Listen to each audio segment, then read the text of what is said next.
To Secretary Remulla, you said that the LGUs will have a bigger role in basic services. How will this look alongside the new provision in the 2026 GAA that bans political involvement?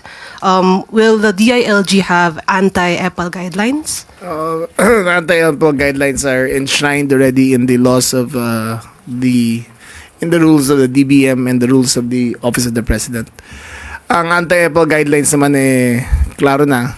Pag may violation ng mga politicians, ang tinatawag namin ng mga mamamayan na picturean, i-post sa Facebook at pwede namin imbestigahan.